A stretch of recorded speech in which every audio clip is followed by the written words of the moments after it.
Hello, dear students. This is Rajiv Kumar Sharma, your maths teacher at Millennium South City, Lucknow.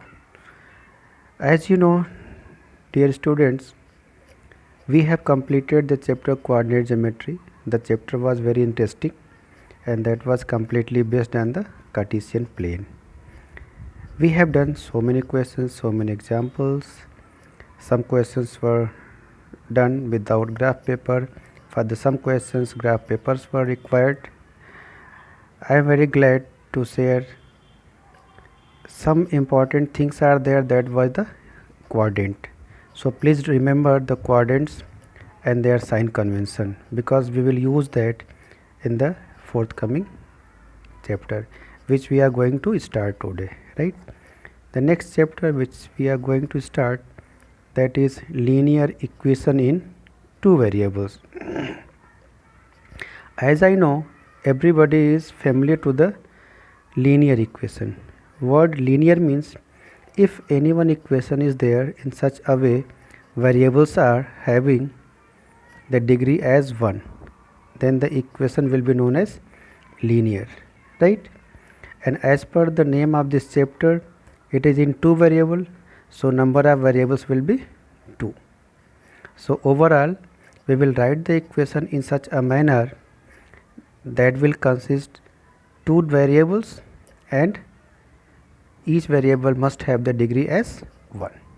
So first of all we will write down the standard form or the general form of linear equation in two variable, that is ax plus by plus c equals to 0, right? Where a, b and c are the real number, and you all are well known about the real number. Real numbers means number which you have learned till date.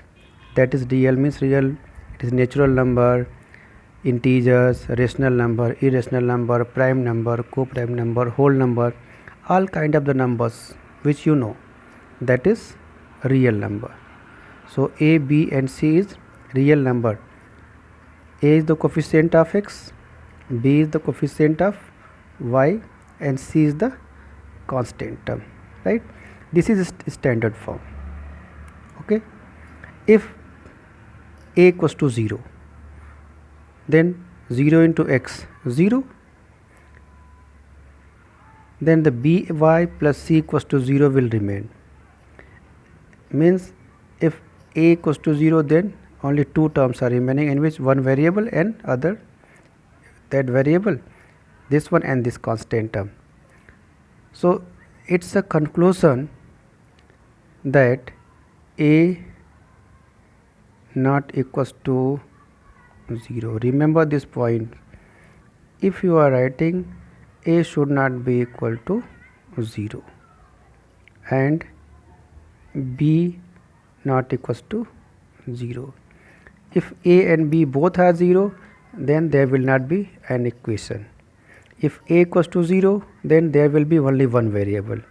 If b equals to 0, then only one variable. If both are 0, no equation, only constant term, right? And that is a different kind of polynomial. Okay, let's proceed. An equation is said to be linear if the degree of the variable is 1, as I told you.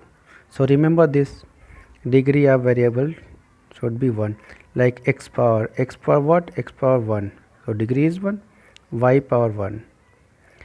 Dear, again I would like to share one thing.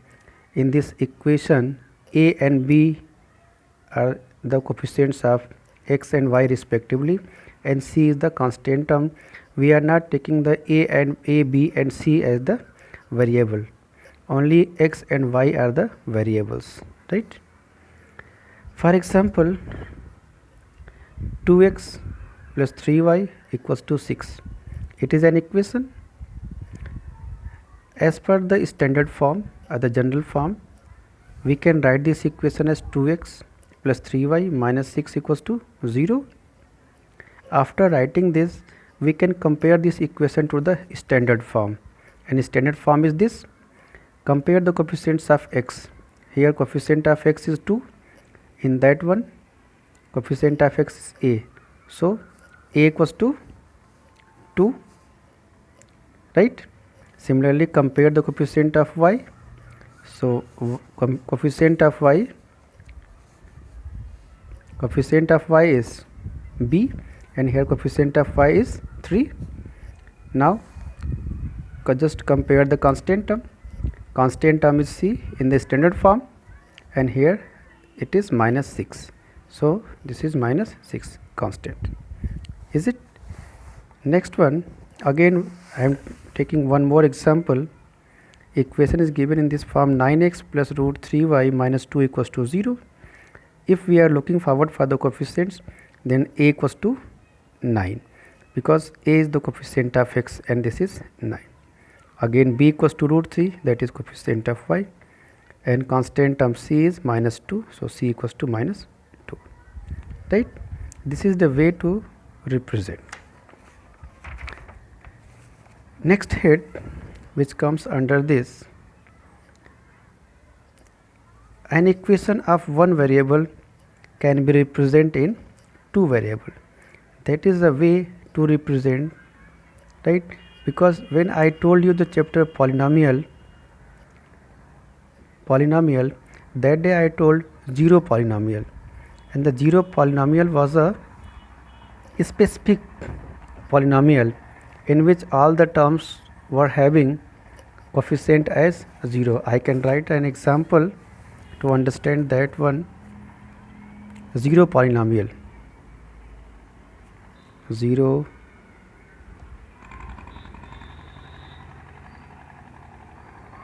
polynomial, 0x cube, 0x square, 0x plus 0.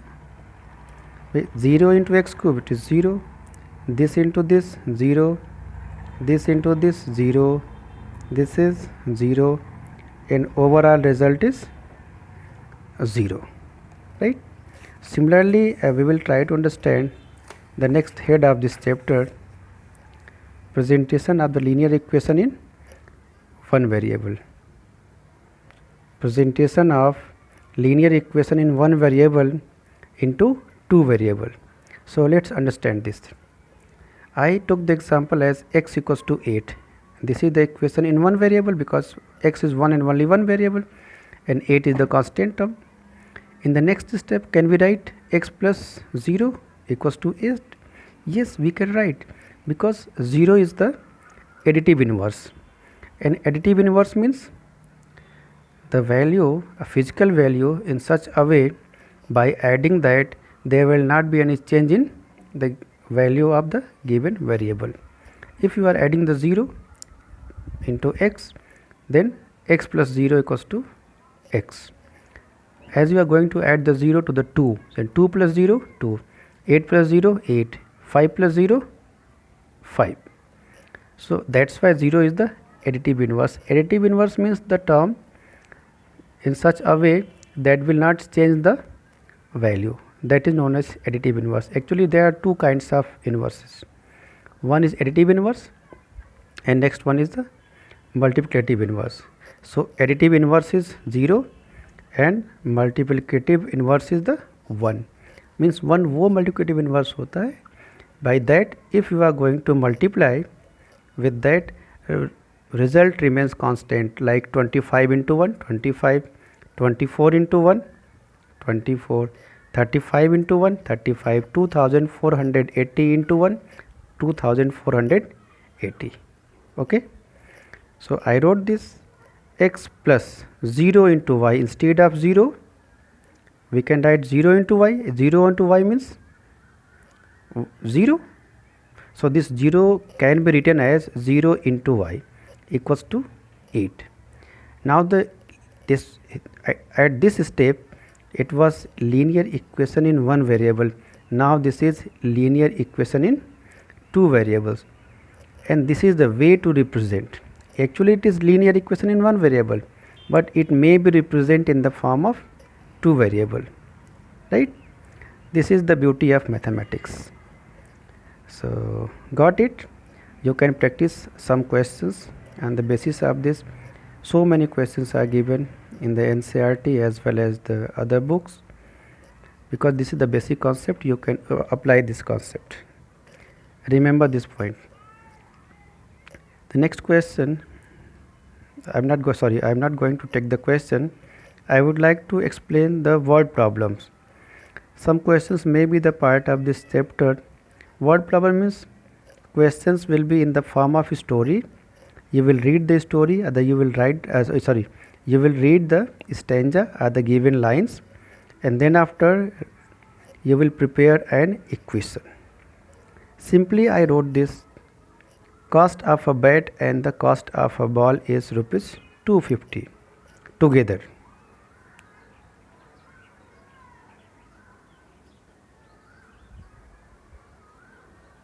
Correct? So we can consider, let the cost of the bat is x and the cost of the ball is y, and as per the question, means according to question, sum of cost of the bat and cost of the ball equals to 250. So we can write x plus y equals to 250, and this x plus y equals to 250 is the linear equation in two variable. Total variables are 2. We can write this as x plus y minus 250 equals to 0. If you like to write the coefficients, you may write here a equals to 1 coefficient of x, b equals to 1 coefficient of y, and c equals to minus 250. Okay, so this is the all about this chapter as a introduction. I told you just an introduction, and as the maths IP, I would like to give something to you. You have to do exercise 4.1. The questions and the fundamentals of chapter which I have explained in this video, all that are given in the exercise 4.1. Kindly go through the examples given in this video. Just watch the video carefully and then do the questions of exercise 4.1. Thank you very much. For any query, you feel free to send me an email or message. Sir, I have the problem at this particular point, and hopefully I would like to share again the same wordings. Please feel free to WhatsApp or the email. For asking anyone doubt, don't hesitate. I am your teacher, I am your guide, and we are the part of family. Okay, there should not be any hesitation while asking the question. With some maths, I know maths is completely based on the practice. If we are practicing the question, we can understand it. If we are not practicing, we are hesitating, then there may be an error, so that will not be good for us. Okay, thank you very much, students. God bless you. Take care and do the maths IP. Welcome. Bye bye.